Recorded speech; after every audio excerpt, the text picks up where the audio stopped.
عید میلاد النبی صلی اللہ تعالیٰ علیہ وسلم کے خوبصورت ایام ہیں۔ پوری دنیا میں اور دنیا کے ہر کونے میں نبی پاک علیہ السلام کے میلاد شریف کی دھوم مچی ہوئی ہے۔ ہر جگہ حضور کے فضائل، خصائل، شمائل بیان ہو رہے ہیں۔ نبی پاک کی نعتوں سے پورا زمانہ گونج رہا ہے۔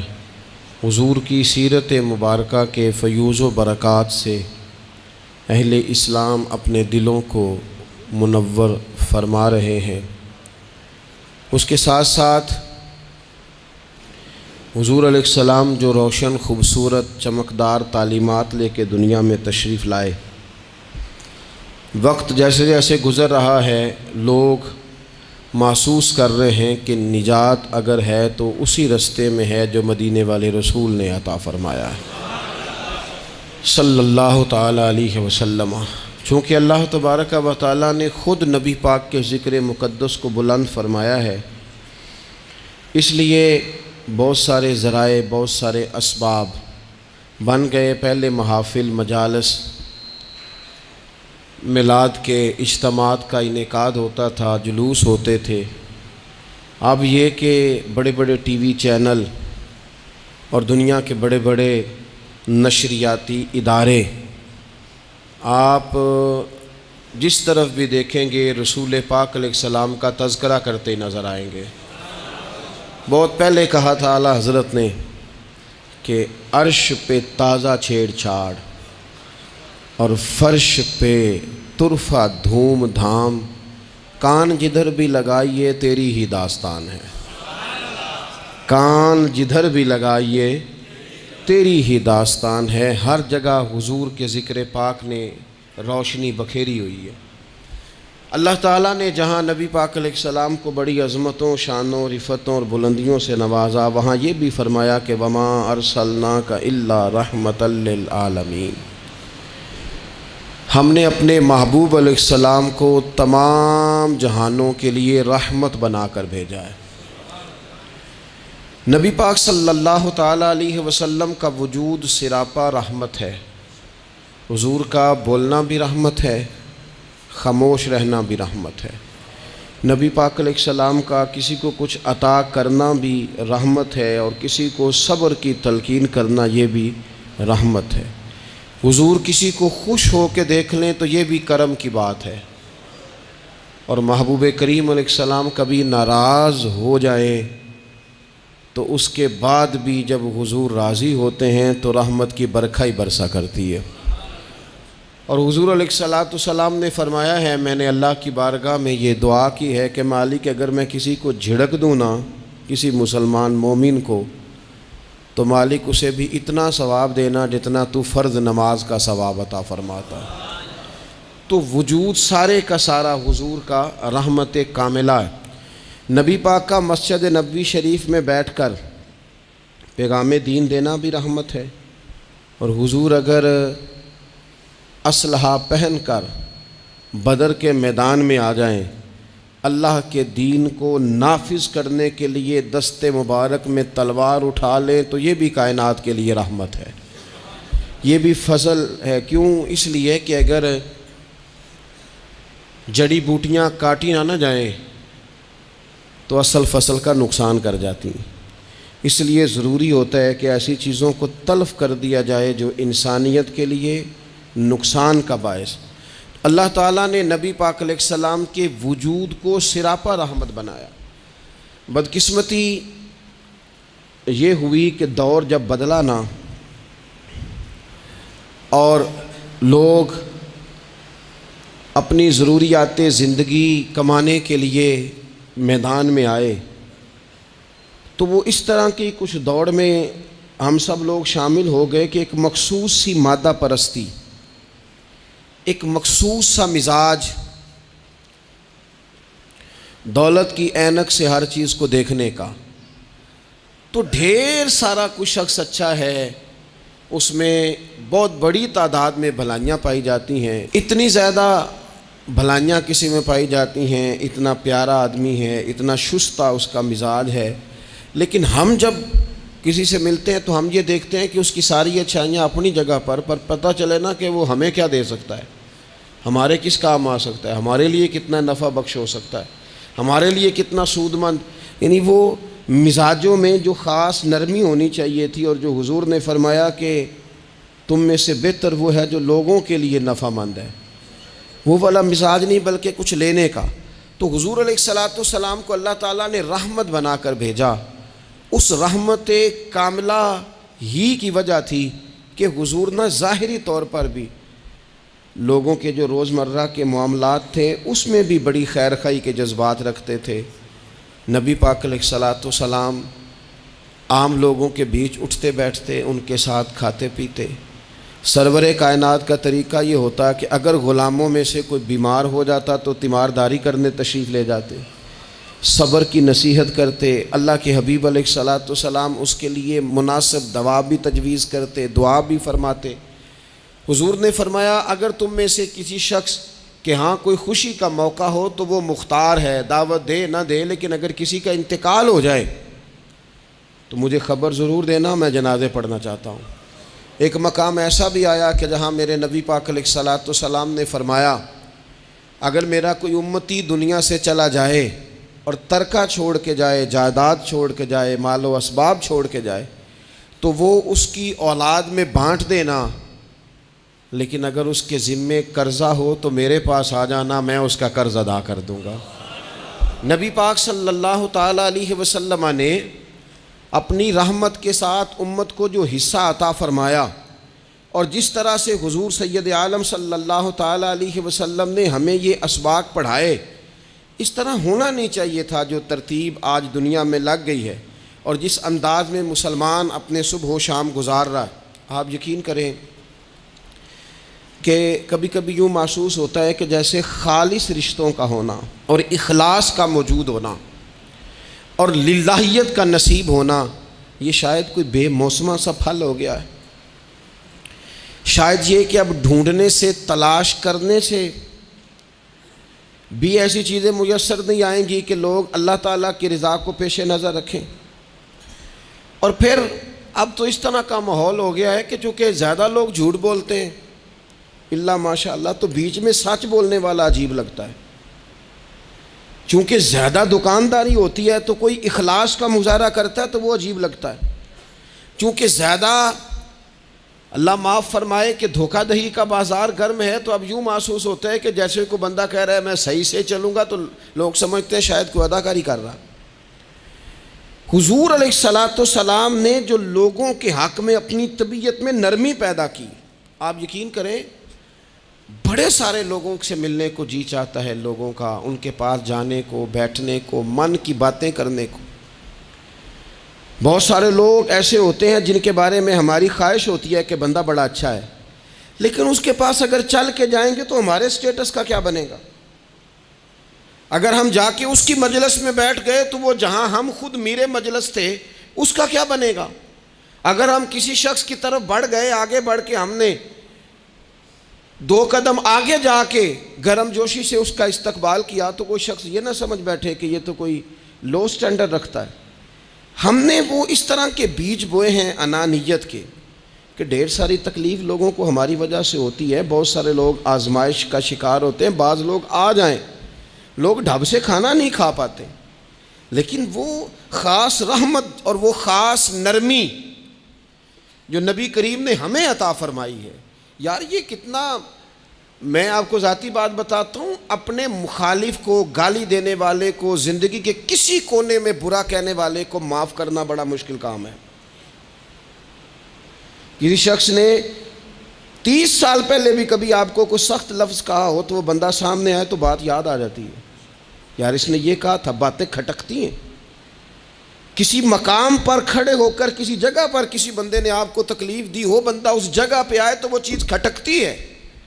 لیکن یہ اعزاز صرف رحمت للعالمین محبوب کا ہے کہ حضور کے سامنے جب وہ لوگ پیش ہوئے، حضرت وحشی جیسے کہ جنہوں نے پورا وجود کاٹ دیا تھا حضرت امیر حمزہ کا اور کان، ناک، آنکھیں نکال دی تھی، انہوں نے آ کے عرض کی حضور ہمارے جیسے گناہ گار بھی آئیں تو معافی ہو جاتی ہے. فرمایا ہو جاتی ہے تو پڑھ کلمہ ہم فوراً ہی معاف کر دیں گے. اور جو فتح مکہ کے موقع پر نبی پاک علیہ الصلوۃ والسلام نے فرمایا ہے نا، فتح مکہ کے موقع پر، وہ تو بات ہی بڑی انوکھی ہے. انہوں نے کہا تھا آپ ہم سے کیا سلوک کرنے والے ہیں؟ تو فرمایا سلوک کیا کرنا ہے، جو پیچھے ہو چکا ہے نا اس کا ذکر بھی نہیں کرنا، کتاب کے پچھلے صفحے پلٹنا ہی نہیں، یاد ماضی یہ عنوان چھیڑنا ہی نہیں، جو ہو گیا سو ہو گیا. یہ خاص رحمت کاملہ اللہ تعالیٰ نے اگر عطا فرمائی ہے تو میرے اور آپ کے پیارے رسول ہی کو عطا فرمائی ہے.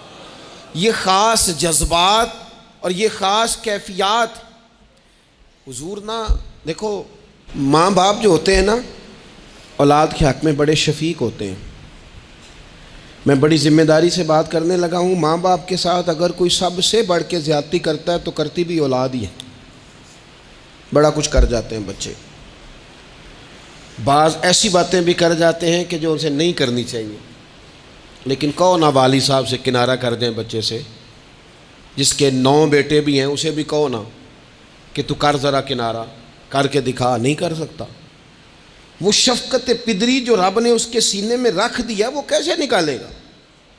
20 دفعہ غصہ آیا تو اس نے پلان کیا کہ آج کے بعد نہیں، ختم. اب میں نے بتانا ہے اس کو کہ کس طرح کوئی کسی کے ساتھ زیادتی کرتا ہے، لیکن 1 گھنٹہ بھی نہیں تیرا گزرا، کیونکہ شفقت پدری ہے. خدا را یہ میرا اور آپ کا سب کا معاملہ، اس کو سمجھیے گا. شفقت پدری اگر مرشد ہو نا، کبھی مرشد کریم، تو پرخشیں اڑا دینے والوں کو بھی سینے سے لگانے کا حوصلہ رکھتا ہے، چونکہ وہ شیخ جو ہے اس کا دل جو بڑا ہے. کئی دفعہ سارا سینہ چھلنی ہوتا ہے پر اس سینے چھلنی کرنے والوں کو بھی سینے سے لگانا پڑتا ہے. اس لیے کہ دل دریا سمندروں ڈونگے کون دلاں دیاں جانے، 14 طبق دلے دے اندر تے تمبو وانگوں تانے. مشکل کام ہے استاد صاحب. وہ مطلب ہم نے یہ دیکھا ہے کہ بچے کو اٹھانے کے لیے والد آ گئے کہ نہیں جی نہیں ہم نے نہیں پڑھانا، تو استاد صاحب کہنے نے او میں بڑی محنت کی تھی جی ہم تے چل گیا ہے 6 مہینے ویکھو تے صحیح، میں نے بڑی مشقت کی ہے، یہ راہ میں نہ اسے لے جاؤ. میں نے تو کئی ناشتے نہیں کیے کہ کلاس میں پہنچنا تھا، کئی دفعہ میں نے کھانا چھوڑ دیا کہ مجھے دیر ہو گئی تھی. نہ لے کے نہ جاؤ، میری مشقت ہے. یہ میں آپ کو وہ والی مثالیں دے رہا ہوں جو صرف میرے اور آپ کے عقل کے قریب ہیں. جب تیری 20 غلطیوں سمیت تیرا والد، تیری ماں، تیرے مرشد، تیرے استاد، تیرے بزرگ، تیرا بڑا بھائی تجھے قبول کر لیتے ہیں نا، تو بس سمجھ لے یہ جتنا بھی پیار کرتے ہیں یہ سارا ایک قطرہ ہے، اور محبوب جو محبت کرتے ہیں اس میں سارے دریا سما جایا کرتے ہیں. رسول پاک جو پیار کرتے ہیں نا، نبی کریم جو محبت کرتے ہیں، حضور،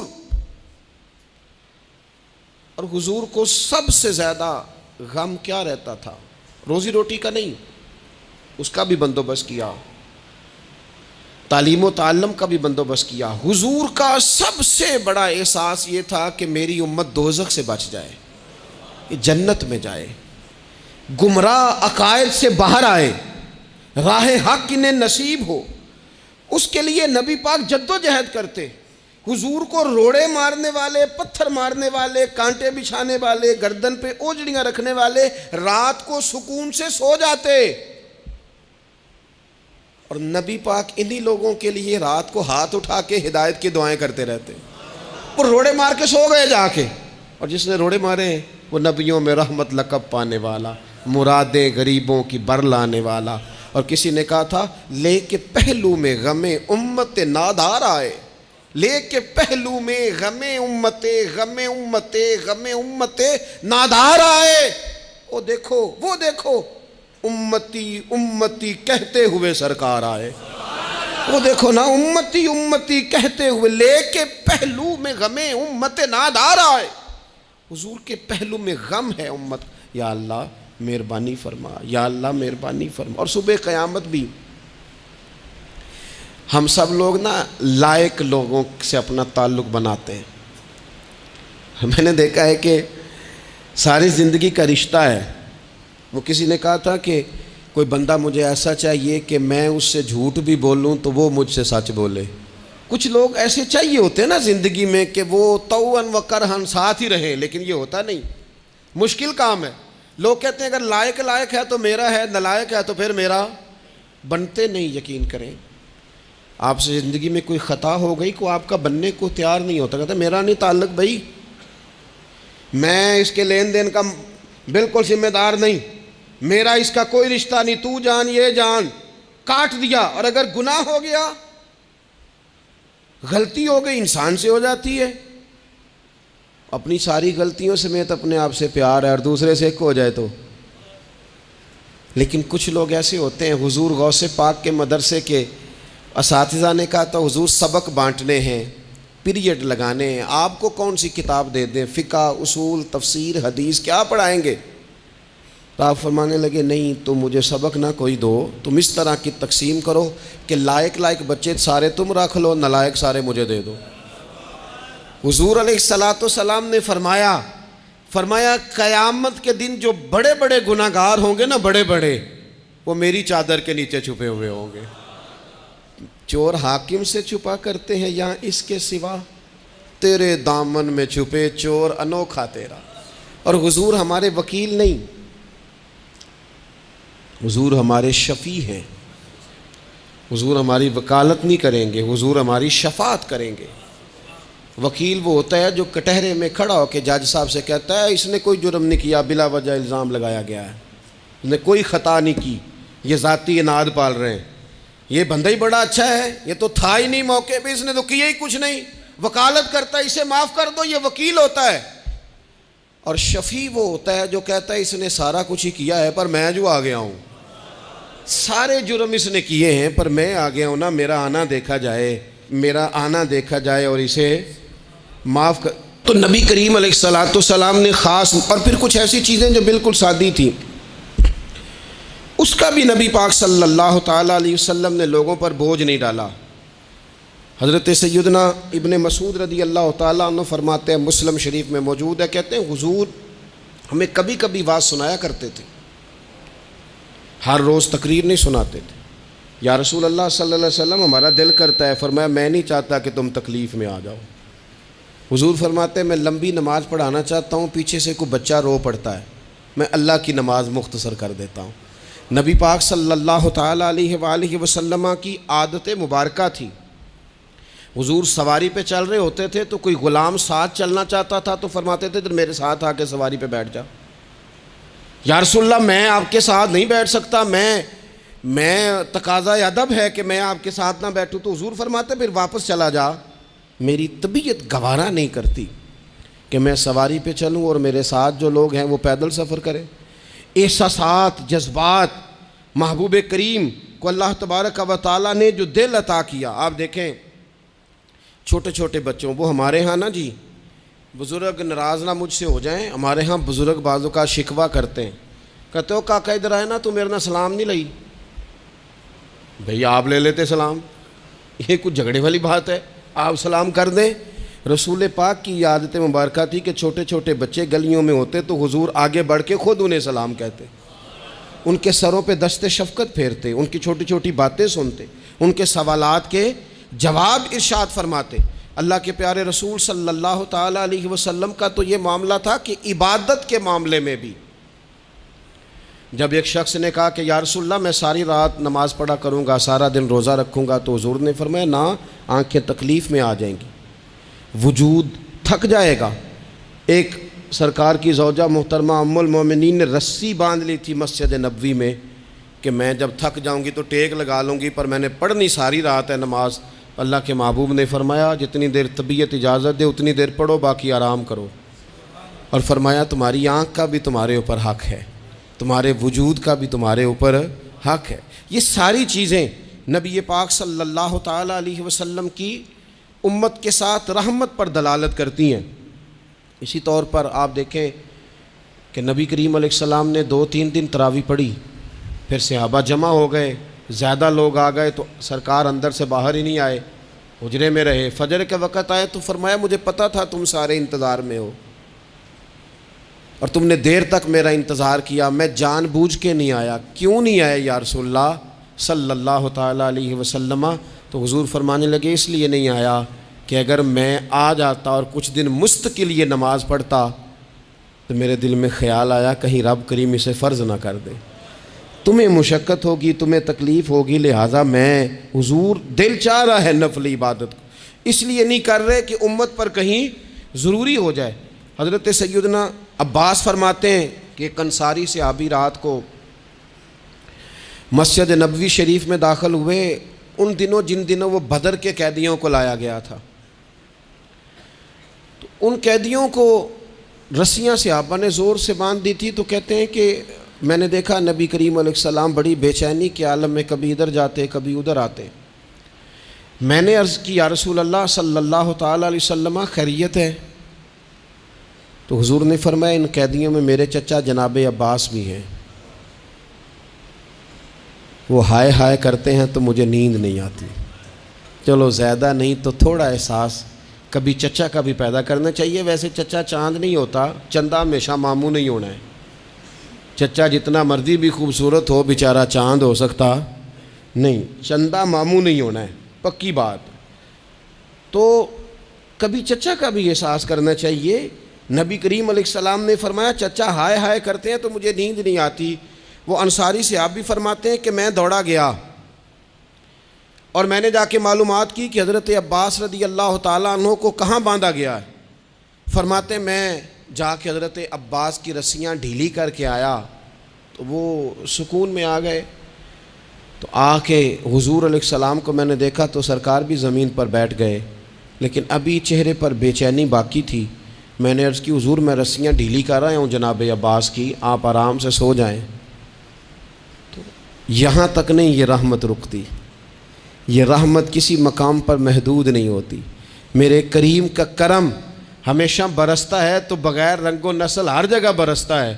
حضور علیہ الصلوۃ والسلام نے فرمایا صرف عباس نہیں، جا سارے قیدیوں کی رسیاں ڈھیلی کر کے آ، سب کو یہ کون لوگ ہیں؟ یہ بدر میں پھول لے کے آئے تھے، یہ گجرے لے کے آئے تھے پھولوں کے، خوشبو کا تحفہ دینے آئے تھے، یہ تو تلواریں لے کے آئے تھے۔ لیکن یہ اعزاز ہے میرے نبی پاک کا کہ اللہ نے حضور کو رحمت للعالمین بنایا ہے۔ دلوں کے اندر اتنی گنجائش رسول پاک نے پیدا کی، فرمایا سب کہ رسیاں ڈھیلی کرو تاکہ میں آرام سے سو جاؤں۔ طبیعتوں کی سختی، مزاجوں کا تلخ پن، اپنی ذات کے خول میں بند ہو کے زندگی گزار دینے والے لوگ، اپنے آپ سے شروع ہو کر اپنے آپ پر ختم ہو جانے والا مزاج، جو میں سوچ رہا ہوں، جو میں دیکھ رہا ہوں، جو میری طبیعت فیصلہ کر رہی ہے، جس اینک سے میں معاشرے کو پڑھ رہا ہوں سارے معاشرے کو اسی طور پہ میں لے کے چلوں گا، یہ سوچیں درست نہیں۔ ہم نبی کریم علیہ السلام کے ماننے والے ہیں، ہمیں ان ساری باتوں کا خیال اور ادراک کرنا پڑے گا کہ جو ہمیں ہمارے رسول پاک نے سکھائی ہے۔ انسان پر بعض اوقات کچھ لوگ اس طرح کا بھی اس کے ساتھ رویہ اختیار کرتے ہیں کہ رد عمل کے طور پر کچھ کہنا پڑتا ہے۔ بعض لوگ سخت سست کہہ دیتے ہیں رد عمل کے طور پر، خود اس طرح کے نہیں ہوتے لیکن تانگ آمد بجانگ آمد۔ تو ایک دفعہ جب بڑی سخت تکلیف دی کفار نے تو صحابہ نے عرض کی یا رسول اللہ ان کے لیے دعا کریں یہ تباہ ہو جائیں۔ تو محبوب نے خود ان لفظوں کے ساتھ جواب دیا، فرمایا اللہ نے مجھے لعنت ملامت والا نہیں بنا کے بھیجا، مجھے رحمت للعالمین بنا کے بھیجا۔ انہیں ہر وقت تانے دیتے رہنا، ہر وقت کھڑے رہنا، یہ دیکھیں نا میرے ملک کا ماحول کیا بنا ہوا ہے، رائے کا اختلاف ہی ہے نا، لیکن جو دھینگا مشتی روز ہوتی ہے اور جو دھما چوکڑی روز مچائی جاتی ہے، روز جو نئی سے نئی کہانی پنپتی ہے، ملک کے اندر کوئی شخص ایسا نہیں رہ گیا، کوئی ادارہ ایسا نہیں رہ گیا جس کے بارے میں ہمارے دل بالکل صاف ہوں۔ اس لیے کہ ہم نے مزاج اس طرح کا بنا لیا ہے، ہم نے اینک اس طرح کی لگا لی ہے، لہجے اس طرح کے بنا لیے۔ حضور سید عالم علیہ السلام نے ایک دن فرمایا تھا مجھے کسی صحابی کے بارے میں کوئی بات نہ پہنچانا، کسی کی غلطی آ کے ڈائریکٹ مجھے نہ بتانا، میرے سامنے کچھ بھی ایسا نہ کرنا۔ یا رسول اللہ کیوں؟ فرمایا میں چاہتا ہوں میرے دل میں سب کے لیے گنجائش ہے تو گنجائش ہی رہے، لوگوں کو خوش گمان رہنے ہی نہیں دیا جاتا۔ اچھی سوچیں پیدا کرنے کے موقع ہی نہیں دیے جاتے. وہی بدگمانیاں ہیں، وہی ماحول کے اندر شدت ہے، وہی انداز ہمارا اس طرح کا ہے، اور وہی کچھ ہم کر رہے ہیں، اور سارے ہیں کہ ایک ہی لاٹھی کے ساتھ ہانکے جا رہے ہیں. خدا را چیزوں کو دیکھیں اور غور کریں کہ ہم نبی پاک صاحب الاولاق سید عالم صلی اللہ تعالی علیہ وسلم کے ماننے والے ہیں. پھر ایک اور بات، حضور کی رحمت چونکہ کامل ہے تو حضور علیہ السلام کا ایک طریقہ ہے. دنیا میں دو طرح سے لوگ اپنا آپ ثابت کرتے ہیں. ایک پورے ماحول میں لوگ اندھیرا کرنا چاہتے ہیں تاکہ میں صحیح طرح چمک جاؤں. وہ پھر بتاتے ہیں کہ اس وقت دنیا میں کوئی آدمی بھی میرے سوا ٹھیک نہیں ہے. کسی کا بھی تذکرہ ان کے سامنے کیا جائے تو ایک دو چار کمزوریاں اس کی وہ بتا دیتے ہیں، چونکہ وہ فل اندھیرا کرنا چاہتے ہیں اور سمجھتے یہ ہیں کہ جب میں اندھیرا کروں گا تو پھر میں زیادہ چمک جاؤں گا. اس لیے باقاعدہ منصوبہ بندی کی جاتی ہے اور باقاعدہ لوگ بٹھائے جاتے ہیں اور کردار کشی کرنا ایک پورا ماحول بنا دیا گیا، اور کوئی بھی شخص اس سے مبرہ نہیں، وہ دینی تعارف رکھتا ہو یا دنیاوی تعارف رکھتا ہو، سیاسی سماجی معاشرے میں کوئی مقام رکھتا ہو یا سیاسی قد کاٹ سے اس کا تعارف ہو. کردار کشی عام بنا دی گئی اور اس پر لوگ خوش ہوتے ہیں. میرے بھائیوں، نبی کریم نے بھی اپنا اثبات کیا ہے، لیکن رسول پاک کا طریقہ یہ نہیں ہے کہ کسی دوسرے کی نفی کر کے ہی اپنا اثبات ہوتا ہے. قرآن تو نبی پاک پہ نازل ہوا ہے نا، حضور قرآن لے کے آئے ہیں، پر اس قرآن میں تو حضرت موسیٰ کی تعریفیں بھی ہیں، حضرت عیسیٰ کے تذکرے بھی ہیں، جناب عیسیٰ کے معجزات بھی ہیں. اس میں تو حضرت نوح کا ذکر بھی ہے، اس میں تو حضرت آدم کا ذکر بھی ہے، اس میں تو حضرت یوسف علیہ السلام کے حسن و جمال اور کمال کے تذکرے، اس میں تو جناب لقمان حکیم کی حکمت اور دانائی کی بات ہے، اس میں تو حضرت خضر کا تذکرہ ہے. اس قرآن مجید کے اندر تو اولیاء اللہ کی شان ہے، اس میں تو ماں باپ کی فضیلت ہے، اس میں تو پڑوسیوں کی بات ہے. اس قرآن مجید نے تو غریب کی بات کی، یتیم کی بات کی، بیوہ کی بات کی. تو رسول کریم نے بتایا کہ دوسروں کو پیچھے کر کے اپنے آپ کو آگے نہیں کیا جا سکتا. تم سب کو ساتھ لے کے چلو، تمہیں اللہ امامت عطا فرما دے گا. حضور نے تعارف کرایا اپنی امت کو سارے نبیوں کا، رسولوں کا. حضور نے ان کے تذکرے کیے، احادیث میں ان کے تذکرے ہوئے. حضور نے ہر ایک کی شانیں بلند کر کر کے بیان کی اور فرمایا کسی نبی کی بات میرے ساتھ ملا کر اس طرح نہ کرنا کہ ان کی کسر شان ہو جائے معاذ اللہ. میرا اور اس کا تقابل اس طرح نہ کرنا کہ وہاں کسر شان. وہ کسی نے میرے اعلیٰ حضرت کے سامنے کہا تھا نا، شان یوسف جو دبی وہ بھی اسی در پہ دبی. تو اعلیٰ حضرت کہنے لگے حضور تو کسی کو دبانے آئی نہیں، یہ تو کیا بات کر رہا ہے؟ تو کہہ شان یوسف جو بڑی وہ بھی اسی در سے بڑی. یہ کہہ کہ نبی پاک تو عزتیں دینے آئے، ہر ایک کی قسمت میں حضور نے عزت لکھی. کہا باپ راضی ہو گیا تو رب راضی ہو گیا. فرمایا ماں کے قدموں کے نیچے جنت، بہنوں کی بیٹیوں کی پرورش جو کر کے آئے گا میرے ساتھ جڑ کے انگلیوں کی طرح جنت میں جائے گا. فرمایا تم میں سب سے بہتر وہ جو اپنے گھر والوں کے لیے، اپنی بیوی کے لیے بہتر، میں تم سب سے زیادہ اپنے گھر والوں کے لیے بہتر. فرمایا پڑوسی سے حسن سلوک کرنے والوں یاد رکھنا کہ اس کے تو حق اتنے زیادہ ہیں کہ ڈر ہے کہ کہیں وراثت میں شامل نہ کر دیا جائے. نبی پاک علیہ السلام نے فرمایا جو بی بی صرف حاملہ ہو، حاملہ، اسے رب کی بارگاہ میں اتنا ہی اجر ملتا ہے جتنا تلوار لے کے جہاد کرنے والے کو ثواب ملتا ہے. اور جب اس کے ہاں بچے کی ولادت ہوتی ہے اللہ اسے شہید جتنا درجہ دیتا ہے. اور جب وہ بچے کو دودھ پلاتی ہے تو ایک ایک گھونٹ کے بدلے رب غلام آزاد کرنے کا ثواب عطا کرتا ہے. یا رسول اللہ اسی کی صرف شان ہے؟ فرمایا نہیں، آدمی کے بال سفید ہو جائیں،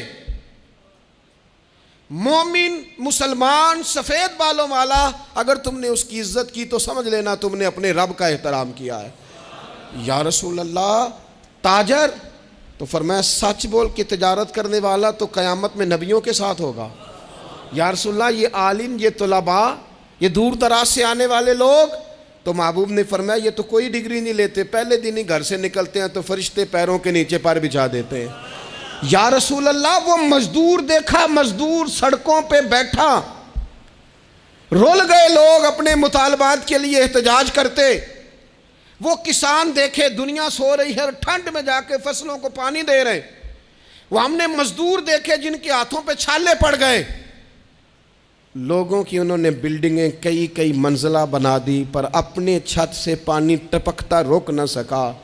حضور یہ جو لوگ ہیں ان کی کیا شان ہے؟ تو حد کر دی میرے کریم نے، فرمایا محنت کر کے روزی کمانے والا تو اللہ کا دوست ہے، اس کو تو اللہ نے قرب دے دیا دوستی۔